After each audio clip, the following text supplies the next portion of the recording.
Hello everyone, ma'am na sige video se kayo ni am do ma'am se thanga mali thumbnail lo ga do na hawai ichan inau la mana comment na ma tho jare angang gi khonggau tu do thangat pi ro na do video khonggau kak pa ga tu ba ga video oi do ni se ga lai jare khonggau do sum chahi ani ahum makhai adu ya ni ba se khonggau se मचा तो Vida से चल लगा सुबह रखे मैं आऊँगा और स्पोर्टिंग का मैं सुपुई सी का बच्ची हूँ है ना सुबह रखे मसीगा नहीं रे लेप तजी वो रहा मचा तो भी आगे स्पोर्टिंग से का खंगाव से का याम ना जो बच्चा रे माउंडा हम ये लेप पर लगा लेपो लेपो लेपो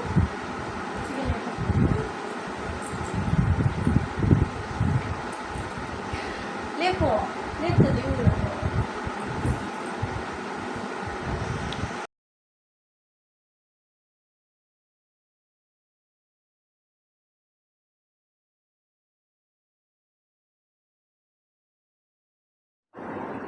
ꯑꯩꯒꯤ ꯐꯤꯁꯦ ꯃꯌꯥꯝ ꯃꯤꯇꯔ ꯑꯃ ꯑꯣꯏꯗꯣꯏꯅꯦꯕꯀꯣ ꯑꯁꯦ ꯁꯨꯃꯥꯏꯅ ꯐꯣꯜꯗ ꯇꯧꯅ ꯂꯩꯔꯦ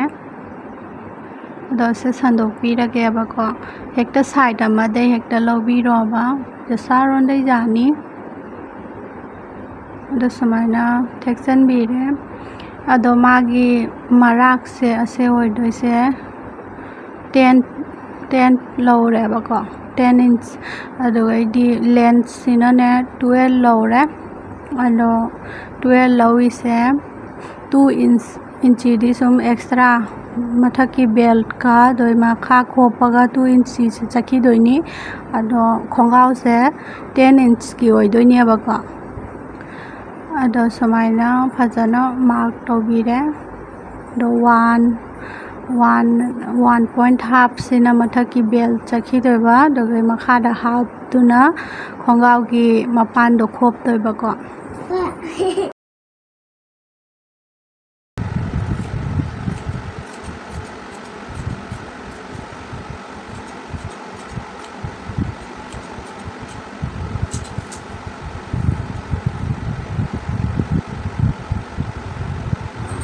ꯄꯣꯏꯂꯥꯗ ꯀꯛꯏꯗꯣ ꯑꯁꯨꯝ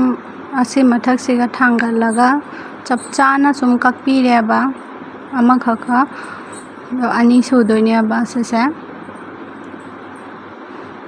ꯑꯗꯣ ꯀꯛꯄ ꯂꯣꯏꯔꯦ ꯑꯁꯤꯒ 2 inch ꯂꯧꯔꯦꯀꯣ ꯑꯗꯨꯒꯩꯗꯤ ꯁꯥꯡꯕꯁꯤꯅ 5 inch ꯍꯥꯞ ꯂꯧꯔꯦ ꯉꯁꯥꯏ ꯕꯦꯜꯠꯇꯨꯒꯤ ꯂꯧꯔꯤꯕꯀꯣ ꯑꯗꯣ ꯍꯧꯖꯤꯛ ꯁꯤꯁꯦ ꯀꯛꯊꯠꯄꯤꯔꯦ तो अनीमक पुन्ना कईनेबा दो कक्पा लोइरे मैम तुबा अमुक येंगजरसी अदो तुबा अमुक असिसिंगसे संदोकपिरगे अममम तौना दो नसाई कक्किबदो अदो अनीदो सुमाइना उपसनबिरगे सुमाइना दुसिसे ताइरागे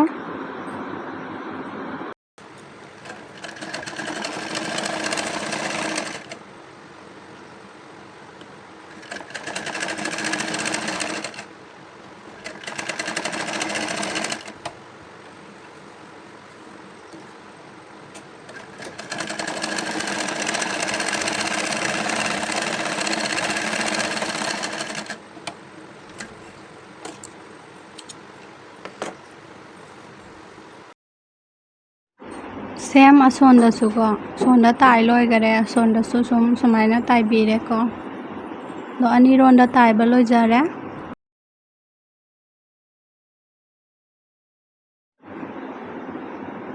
अदो हुजिक ताइबा अनीदो यंगो मयाई चाना सुमाइना थंबिरे दो नसाई 1.5 मार्क तौगिबदो अदो सुमाइना थेक्सनबिरनिको मागी बेल्ट की ओइदोनी लवर हापैको अदो सुमाइ थेक्सनबिरगे चमानाना अदोगैदी सुम लवर दो पिकपनिना सुम पिकना खोपेबको दो लवर अचौबदो ओइदी चाउना खोपतोइनी दो आंगांगिदी मचा हामनाबनिना दो पिकना खोपेबा अदो सुमाइना खोपना पुनमक सुमाय ताइबिरानी अदो होल मचा अमा थमौरनी अदुगा सुम एलास्टिक कोन पिंग तौरगा हापचन्नबको सिसे ताइरागे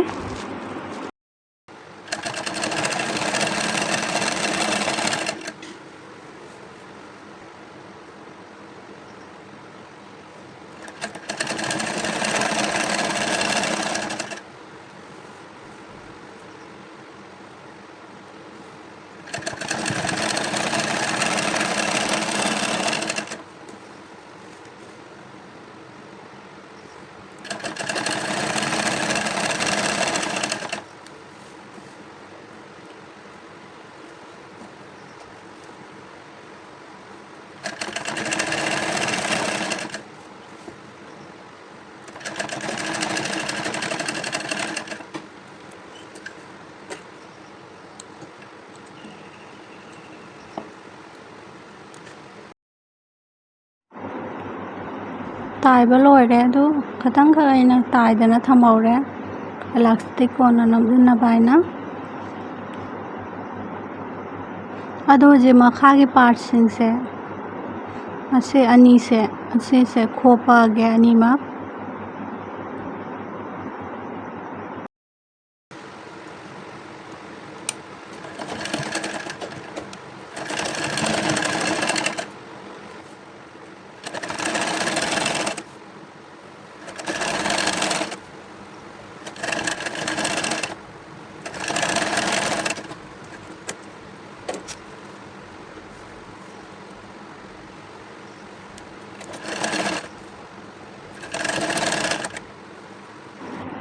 लोइरे मखासिसे सुमाइना खोपा हुजे एलास्टिक पानबे मतांगदो मो येंगमिनारसी एलास्टिक से मैम सुमाइना थेक्चनबीरे अदो मेजर तौना लौरेबा आंगांगी ख्वांगदुगी मतुंग इन्ननी दो 7 इंच लौरेना सुमाइना अनी थेक्चलगा अदो पिंगना तौरगा हुजे असिगा लालहलागे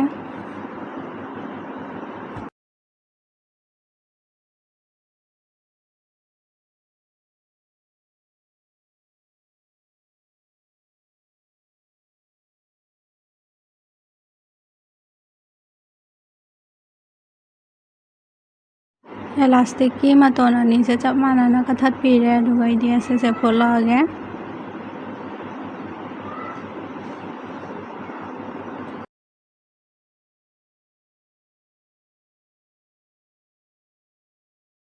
नसाइगे एलास्टिक चंगहन्नबगी खरा थादोमबदुसु फचनबीरे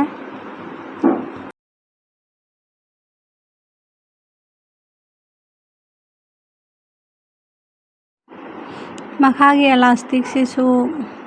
हापनबा तौरागे असे यामना चिन्ना हापसु आंगांगदा नुंगाइरोएबा अदो खोमहनगे तौइनी अदो 6 हाप लौरे सिसे मखागिसे अदो चिंगा फोटोइनीना खुगिदोइनेबा कोना डिजाइन दो सुमाइ लौबीरे तो अनीमक सुमाइ कथत पीरे अदुगैदी सुम खतंग आइडिया तौना खतंग थादोगा दुई मथक्ता फोले एलास्टिक तो चिंगागा फोटोइनेबा सुमाइना फोचनबीरे